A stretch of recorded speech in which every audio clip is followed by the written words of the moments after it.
Hey, you guys, just wanted to bring you up to date on this Viking subject, riding the horse.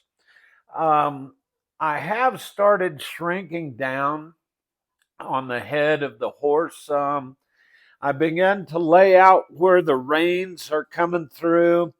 I started to close his hand around I'm still big with everything, including his head, but you know, when you're first moving in like this and you're mapping in, I mentioned it yesterday when we talked, you got to keep moving. So, certain undeveloped areas that I was running into, you guys, is the back of this cape was square and the back of his head square. And this weapon is going to come forward a little bit, right? So I've begun to round back in areas where I know that I can round up at. And of course, that's going to take the squareness off from the side view of his head, and this cape is going to start to float. And of course, the axe, I'm trying to leave it bridged against the back of his head or horn or something here. It's going to be vulnerable to getting broke off, you guys, because of the grain is going crossways. So somehow up in here, as I'm working this hand, I'm starting to frame it in. See, I got my hand framed in. I'm a long ways from anywhere here, but I'm thinking this hand, his fingers in this area here. I've still got room on here and his chest. I did round slightly on the back of his arm a little bit, and of course on the horse's neck as I'm scoping in.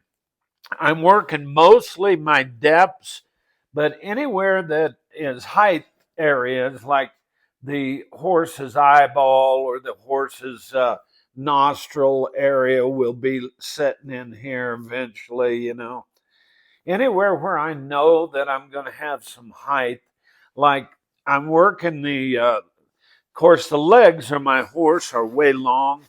They're going to shorten way up eventually, probably maybe almost a quarter of an inch on both of these legs. But I haven't done any proportioning hardly with the horse yet. So what I'm going to end up doing is I do have several horse anatomy books, and I'm going to try to look at the bone structure of the horse first, and I'll draw it in. For instance, I know this is my shoulder blade, and I know this bone comes this way, and this bone comes this way, and then there's another bone here. But I'm going to get my anatomy book out. I'm going to begin to look at those bones. My guy is coming into play. I'm still a little big on his face and head, but you might notice I've really been digging some areas uh, in order to get a three-dimensional look on a two-dimensional carving. All of the depths in these areas that I can get right now will begin to help me figure out where stuff's at. This leg of the horse is going to be back here somewhere. There again, I'll look at my anatomy book. I'm going to bring this as the rear leg in. This is the front leg.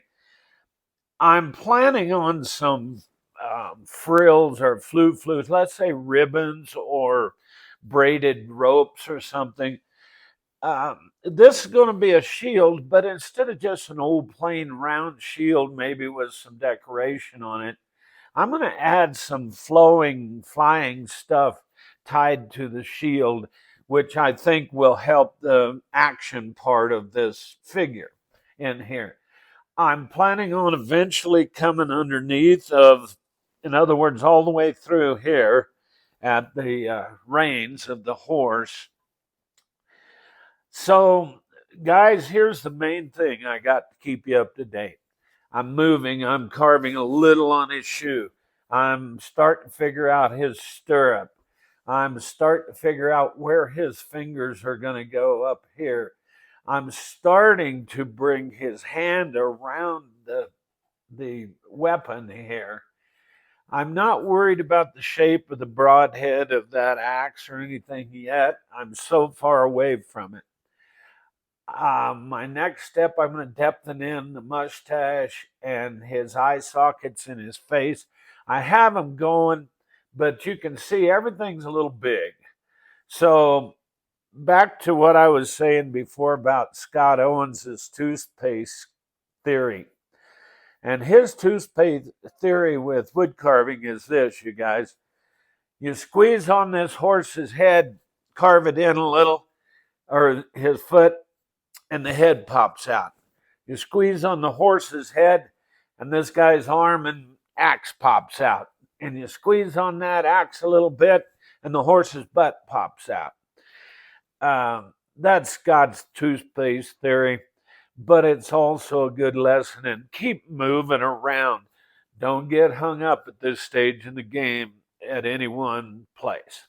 So I'm going to continue to shape in hands, the weapon, anywhere that's undeveloped. I'm undeveloped on the back of the horse's rear end and this tail and some of this stuff.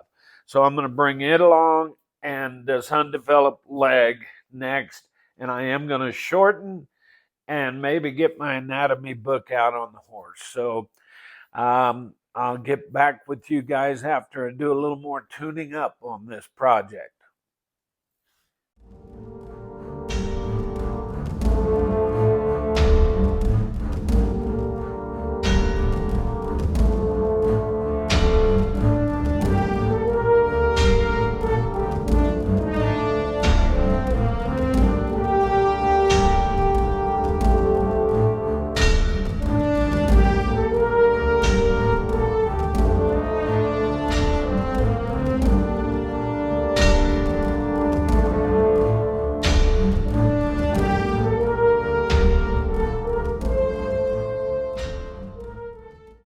Hey guys, Rex Branson here again. Might look a little different to you now, as you can see I've shed my winter coat yesterday. And I do that every year. I grow a beard all winter long because it's cold and snowy up here.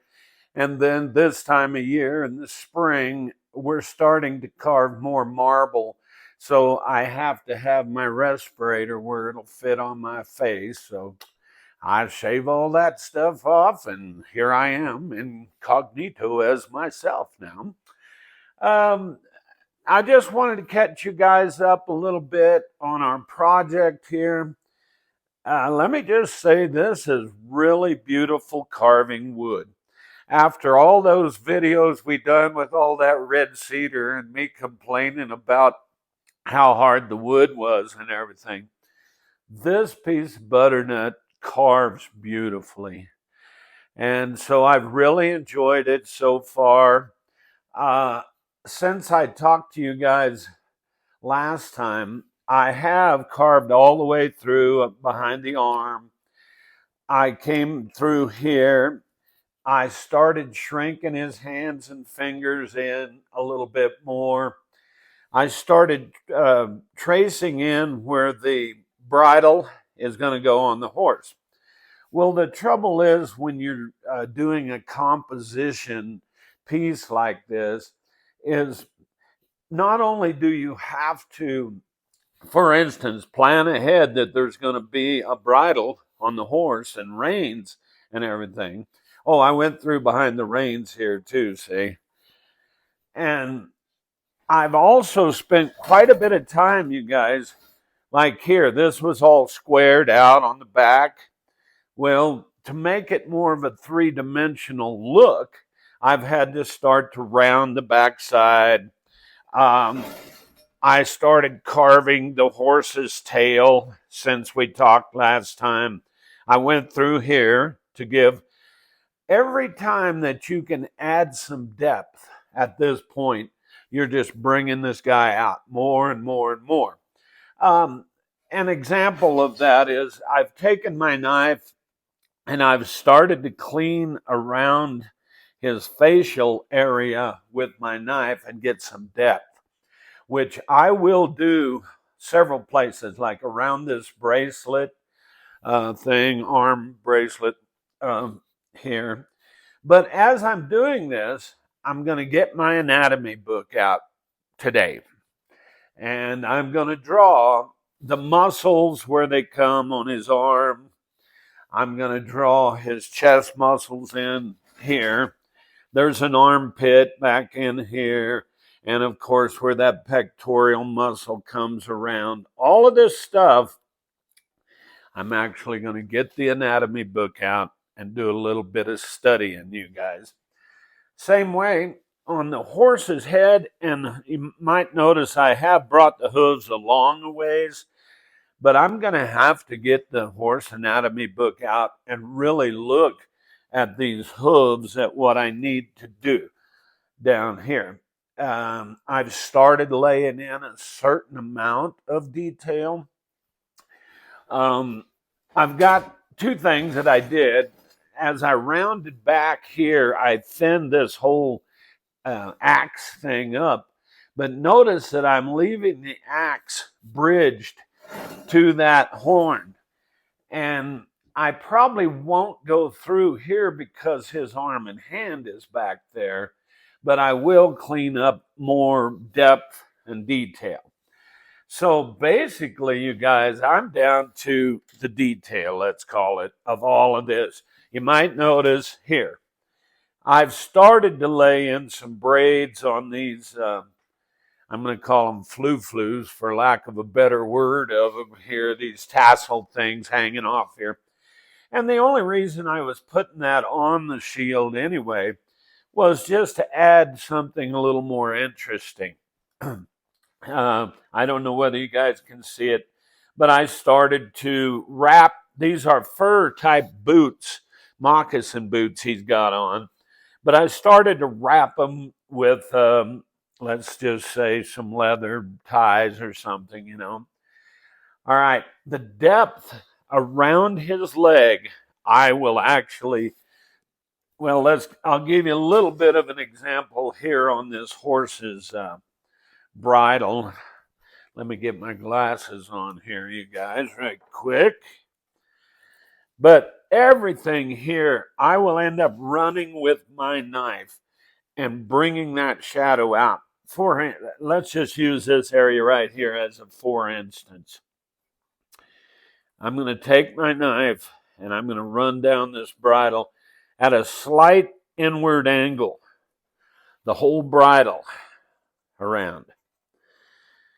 All right, the anatomy of the horse's face is going to have to be worked in as I'm working the bridle.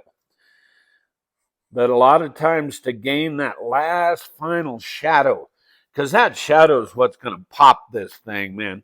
You remember on that cooking show where old Emerald is talking about he got the meat and potatoes, but now he's getting ready to spice it up a little. Well, that's where I'm at on this. As I take my knife and go around everything, the pants, the hair, the horns, in between the fingers here, this thing is going to begin to pop right out at me. And it's going to get exciting. It's going to take a little detail. I will even take my knife and go down these braids over there and do the middle of the braids and stuff. Probably not on this project. Now, see, I'm going to run against my stop cut here. Probably not on this project, you guys, but one of these future projects on Woodcarver's Corner, I'll run you through how to do a simple braid. And I am just slowly going to go around this whole thing and do just that. Pull that out. I don't know whether you guys have ever carved any butternut, but you've heard me say before that butternut is my favorite carving wood. This has really been a pleasure, this piece of wood. But you can just see with this knife cut I just made here how all of a sudden I'm getting a definite separation between what is the bridle and what is the horse's face. You can imagine time I do this around this stirrup, this boot, these braids, his horns, his fingers. I still have left his axe a little bit thick, but if you guys have done much of this type of work, you'll know that that axe will probably be the last thing that I finish carving on there. I don't want to break it off. It is a bit vulnerable up there. If I had to do anything else in the design of this piece, you guys, I didn't like this leg and hoof on the. I would have cocked this back leg forward and done it different. But every piece you do, you're learning a little bit what you should have done, you know. So that's what's cool about this whole carving thing. I am down to the fun part of this carving right now. I will probably spend another 3 or 4 evenings, and I'm only carving on this, a couple hours in the evening here and there. I'm starting to get some wrinkles in my cape here. I'm starting to put some ties around his pants and stuff. So that's where I just wanted to bring you guys up to date where we're at. And probably the next time I talk to you guys about this piece, I will be sanding on it and coming down the finishing stretches. So just take note now what it looks like. And the next time you see it like this mane, I'll have some deep shadows in it. And you'll see what I'm talking about it popping out at you. So I'll talk to you guys again in a day or two. Well, hey, we finally got to the end of this project, you guys. You might notice I've been sanding on it some. I really got into it yesterday evening there and put some hair down around the hooves and stuff. I've done some design, little stuff, detail on his hat. I put some wrinkles on his fingers. I put some fingernails on. Little bit of design on some of the stuff, down to the detail. I have to admit on this project, it ran into a little more carving than I was expecting because I actually ended up having to carve a lot more on the backside than I was originally planning on. Because to get the right look, you almost have to go ahead and carve around. Even though the back is flat, you have to carve around the corners to get that three-dimensional look about this. But remember, this was our drawing that I started with.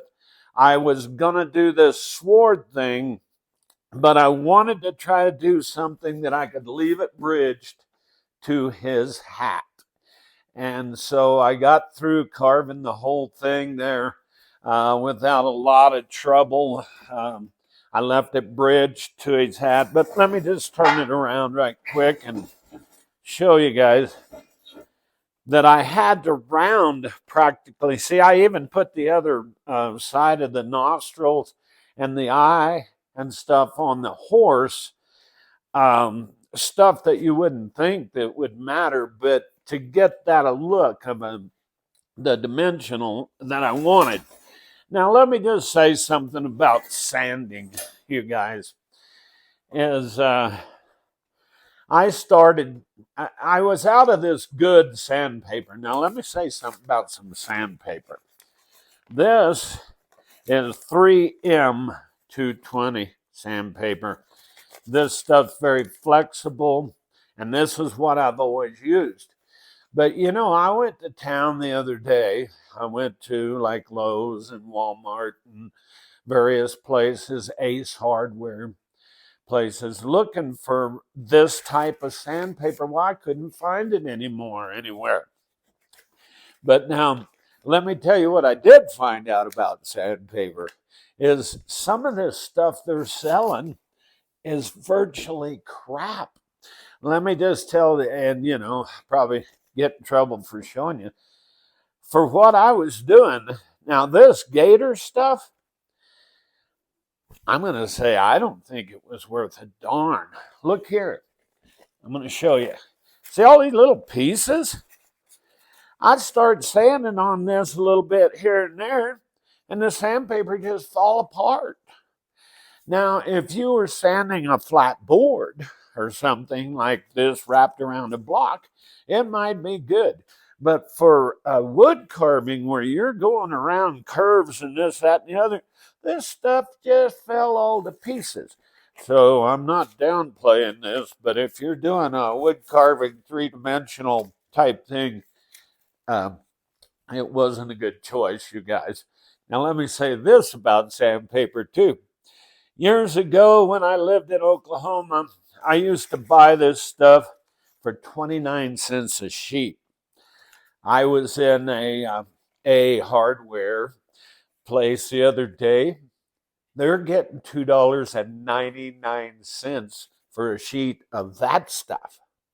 $3. What is going on? It's crazy. All right, let me just say another one. I bought this can last fall. Almost $12, 11 something, right? Well, now they've changed color of cans and stuff. This one's called warm satin, but it's more or less the same stuff. $20 for this can now. Something's going crazy out there, you guys.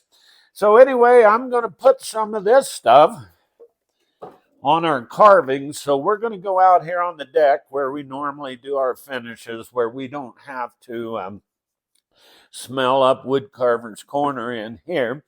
And we're going to start putting the finish on this. I've spent a ton of time this morning going back and picking any little burrs. I even reworked a bunch of stuff on it. Spent quite a bit of time. I'm my own worst critic. I don't think I've ever done a carving that I'm truly happy with because I know I could do better and I could do better. But then on the other hand, when is it time to quit? And usually I don't finish the carving always finishes me. Even when I'm carving marble, I'll just reach a point one day and say, look, this is it. I'm done. So we're going to go out on the deck. We're going to put some finish on this butternut. Now, I said this before about this butternut, you guys, but this wood was a gorgeous dream to carve. Absolute pleasure. And so anyway, let's go out there and put some finish on this thing. Woohoo! Look at that butternut, you guys. Well, I told you before, butternut has always been my favorite wood to carve. Like I told you a minute ago, man, this piece of butternut probably was just gorgeous. Man, it carves so nice. Very pleasurable. Matter of fact, of probably all of the wood that we've done on Woodcarver's Corner so far, this piece of butternut just almost turned me on, you guys. And look at there now. This is what you go through the whole process for right here. Is that finished, boy, bringing that luster of that wood out, really popping it. I wanted you guys to notice, one day I was telling you about the depth around things, and see, I depthened between the fingers, and I depthened around the hair, depthened around the ears, depthened around these reins on this horse. it's that depth, that capturing that shadow is what this is all about, you guys. And like I said, I'm my own worst critic. I could have spent another 2 or 3 days messing with stuff here and this, that, and the other. But you also, one of the things that you got to consider too, if you're selling these pieces, which I'm professional and I try to sell them, I don't always get them all sold. I actually know a guy that might be interested in this particular one. I have clients, and all I would really have to do is send them a picture of this, and I could probably get it sold. But this is the reward right here, you guys, of what's it been? We've been a couple of weeks on this particular project now. So we're finally coming to the end of it. And like I said, I actually had a lot of fun with this wood. To the fact, you guys, I have another board of this same particular stuff, butternut. I have another board of this. And so I'm actually going to film another thing. I'm actually thinking maybe doing a full headdressed indent or something in it, because this wood will take detail beautifully. So in some project like that, you would have a lot of feathers, this, that, and the other. We'll get into doing some braids, and we'll probably get into doing a little more detailed type stuff, like on the face. Oh, and a little something going on here.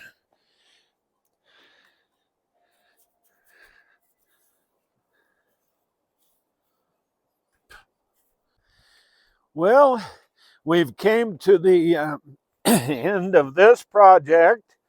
I'm fairly happy with it. And I just wanted to tell you guys that if you guys enjoy seeing stuff like this from the conception of the drawing all the way through the project, hit that like and subscribe button. We could use all the support. We're starting to pick up a few more subscribers. Like I said, if you're in a carving club or something like that, let other people know about us, because we got a lot more really good projects planned for you guys over this next 6 or 8 months. So we'll see you guys next time on Woodcarver's Corner.